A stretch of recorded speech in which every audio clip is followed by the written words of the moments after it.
欢迎来到巴巴娱乐呀频道，请订阅频道，所以大家不要错过当天最热门的新闻。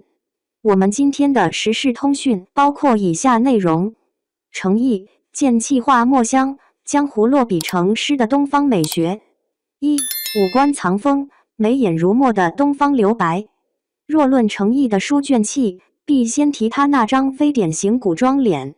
与传统浓眉大眼的浓颜系不同，他的五官线条柔和，颧骨内敛，下颌清瘦如刀削，恰似水墨画中以形写意的笔触。这种含蓄之美，与东方文化中藏而不露的审美哲学完美契合。在琉璃中，他一身素白长衫立于烛影间，眉目低垂时如寒潭映月，抬眼时又如剑气破空，将仙侠的出尘感化为具象的诗意。02仪态入骨，一招一式皆藏文化基因。诚意的古装仪态堪称行走的礼仪教科书。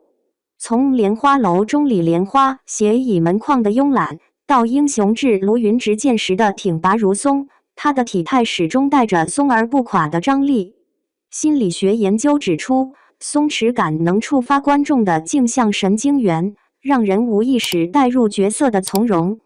更难得的是，他精准复刻了古代文人的肢体语言，握剑时拇指摩挲剑柄的细节，暗喻对规则的质疑；与孩童对话时屈膝平视的姿态，则透出市井烟火中的平等意识。03以细为艳，细节处研磨角色魂魄。书卷气非凭空而来，而是演出来的文化肌理。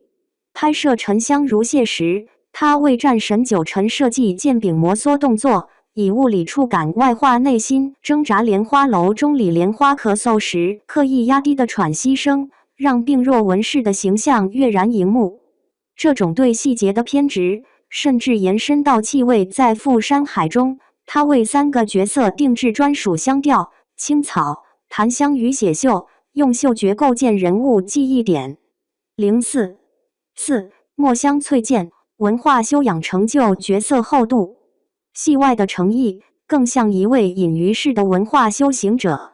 早年微博中，他坚持记录读书笔记，从宋史到武侠经典，字迹工整如课本。为演《英雄志》中的落魄书生，他提前半年研习宋代文人步态，甚至在球衣内缝入稻草体验刺痛感。这种笨功夫让他的表演褪去浮华，多了份富有诗书气自华的沉淀。正如网友所言，他握剑的手仿佛真的沾过千年墨香。05剑气画师，一场传统美学的当代突围。诚意的书卷气，实则是东方美学现代转译的范本。在流量至上的时代，他拒绝用夸张表情轰炸观众，转而以眼神的层次变化传递情绪。从应渊帝君的克制，到傅云深的颓唐，眼波流转间尽是无声诗行。这种以静制动的表演，恰似中国画的留白，让观众在想象中补全角色灵魂，最终成就了一人千面的江湖传奇。06江湖何处不青山，从雨丝凤到李莲花，诚意用12年光阴将剑气淬炼成墨香。他的书卷气既是表演的匠心，更是文化自信的缩影。当观众为他的角色落泪时，何尝不是在为那份中国人骨子里的诗意共鸣？或许正如他所言，演员的脸该为角色服务，而这份服务早已超越皮箱，成为一场跨越千年的文化对话。